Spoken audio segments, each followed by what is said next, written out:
coming in, having lost 7 of their last 10 games. And LeBron had a streak of 1,282 straight games of scoring 10 or more points. But the first half, it was a bit of a struggle, so he was getting shots up at the half.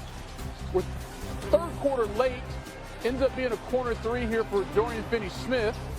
LeBron, 2 defenders on him, quickly kicks it out. So what do? You find the open man. And who is that? Eventually, it's going to be Gabe Vincent. So LeBron, 3 points, 0 for 6, 7 assists through 3 quarters. Lakers were up 3 after 3. Let's go to the fourth. It's a 5-point game now. LeBron still stuck on 3 points. Okay, make it 5. Lakers extend their lead. Next possession. LeBron, mid-range extended. Now he's just 3 points away. Now 1 point away after hitting a couple free throws. There it is. He's in double digits. To be honest, I didn't know how it felt because I was just trying to see if I was trying to look at the jumbo trying to see if I got it off. But, this team has been playing extremely well in the Pacers, man, and we haven't been the last few games, so it was great to come into a hostile environment and get a win in that fashion. We understand how gruesome the Wild Wild West is when it comes to the standings, and to get a win like that was huge. And we know we got another one tomorrow. A Chicago team that's been red hot as well. Beat us pretty bad last week, so we got to get some rest because there's another team that's going to get up and down the floor, so we got to defend like we did tonight. Lakers trailing by 1. Luka had a chance to be the hero, but LeBron, right place, right time, and got it off in time to give the Lakers a much-needed win, 120-119. Now, overall, LeBron has 8 career game-winning buzzer beaters, including the playoffs. That's tied with Kobe and Joe Johnson for the second most in NBA history, behind only one man, Michael Jordan. This was his first buzzer beater, as I mentioned, with LA, having gone 0 for 18 in the final 10 seconds of the fourth quarter in overtime with LA before Wednesday. We now welcome in ESPN NBA analyst Kendrick Perkins, looking like Isaac Hayes on St. Patrick's Day. Go James, go James, go James. Yeah. He for the first time, he entered the game in the fourth quarter where he hadn't scored a field goal. He had 3 points. If I'm not mistaken, I think he only had 2 points at the half. And he has a streak, 18 years. He scored at least 10 points in every game for the last 18 years. It's the longest consecutive streak of double-digit games in NBA history. Yeah. And he kept the streak alive because he was sensational. I think he scored 12 points in the fourth quarter, but none bigger than the tip in at the buzzer to give them the win. The Lakers beat the Pacers 120-119. Lakers had a 17-point lead. Yeah. They squandered that again, Ocho. It was the what third quarter? What quarter? Third. Every time. They gave up 37 points in the third quarter. Remember the other night, they gave up 34 points in the third quarter. And it looked like they scored a little over 60 points in the second half. And that'll get you beat. Yeah. And the Lakers are going to have to find out until it's important to them to take care of the basketball, to play better defense. They're going to find themselves in these kinds of games because they allow teams to hang around because they turn the ball over. When they can stretch a lead to 20, 22, 23, they turn the ball over in a couple quick threes, and now all of a sudden a 17-point game is down under 10. But when it mattered the most, and that's what great players do. They can play bad no matter the sport, Ocho. They can play bad for a particular period of time, but when they absolutely have to have it, they can dig down. Now, a lot of times, you and I both played the game of football. Sometimes when things are not going our way, we'll allow it to creep in our game, creep into our minds, and it'll affect our overall play. Yes, sir. I thought he rebounded the ball extremely well. He had 13 rebounds. He led the Lakers in rebounds. He did a great job of facilitating, considering Luka is the primary ball handler now. Led him in assists with 7. But when he needed it, he dug down, and in the fourth quarter, he got it going. He primarily had the ball in his hand while Luka was on the bench getting his rest to start the fourth. He got his double digits, and then he turned it back over to Luka, and Luka got hot again down the stretch. I think Luka ended up with 34 points. Austin Reeves had 24.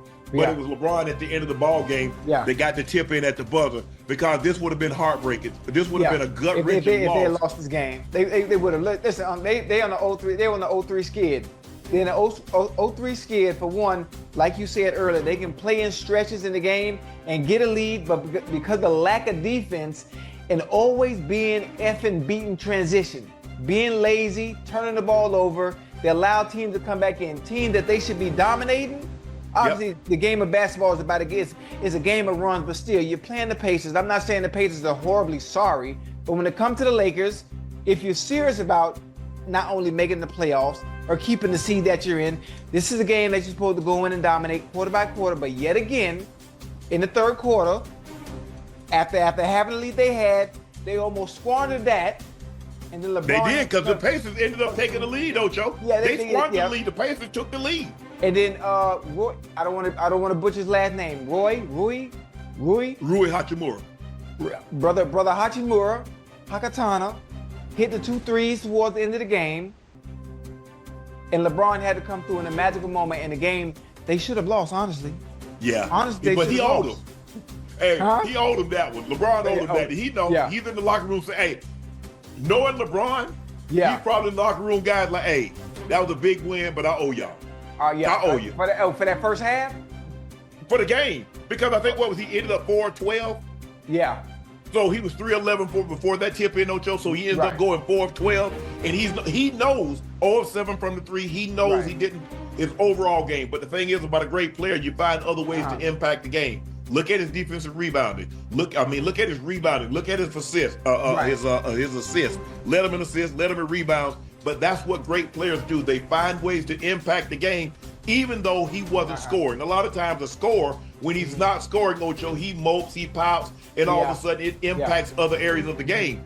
Can you impact the game when you're not doing what you normally do to impact the game? Find other ways to influence the game. Rebound the basketball. Can I facilitate? Can I play defense? Can I draw a charge or things of that nature? And I was very happy to see LeBron then pull it out. Had a lot going on today. Luka, in the month of March, 31.4 points a game, 8.5 rebounds, 8.6 assists, 43 points. So basically 44% from the 3-point line on 11 attempts per game. He's on pace to be the youngest Laker to average 30 points in a single month since Kobe in 2003. Hey, I like the Lakers' chance. I love all the mantras, all the quotes of Lakers in 5, but I honestly think they need one more piece. As great as Hakatana, they can't get it. As great as Hakatana, Rui is playing. Yeah, they need something else. Another scorer. LeBron has an off night, then Luka gives you what he does tonight. He was kind of off and on, but he still ended up with 34. But I think if they just had one more person, they give him just a little bit more. I know Reeves is good. I know Rui can score as well. They just need one more piece of that puzzle. And what they were hoping for, that Alex Len could give them something. Now, I don't know what they've seen from Alex Len since he's been in the league. And you don't like Buddy, man. But no, it's not about like or dislike, Ocho. I mean, I think the chatter would agree. They've watched him at many different stops. I think he's been in Washington. I think he's been with the Suns. He's been different places. He's what he is. Yeah. He's what he is. Right. I don't care. You take a grizzly bear out of the forest, whether he in Alaska or he's in Canada or he's in, it does not matter. You take him out of that and you put him in a different environment. He's still a grizzly bear. Okay, yeah. His instincts does not go away. Right. So in other words, if he's sorry over here, what do you expect him to be over there? He'd be that. I mean, it's not like he was good at one point in time, Ocho, and you say, you know what, hopefully he can summon that up again. But he has not been good at any stop. He's tall. Now, a coach is calling his name. It is what it is. And I'm just being factual. They're not anybody else